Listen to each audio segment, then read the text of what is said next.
Assalamualaikum warahmatullahi wabarakatuh. Selamat siang Sobat Pelantas semua. Kali ini kami dari Satuan Lalu Lintas Polresta Bukit Tinggi akan memberikan himbauan tentang larangan penggunaan knalpot brong.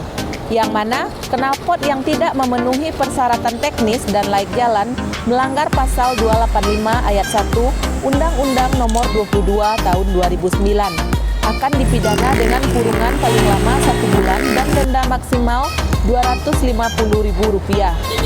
Untuk itu, kami menghimbau kepada para pengendara roda 2 maupun roda 4 untuk selalu menggunakan knalpot yang sesuai standar.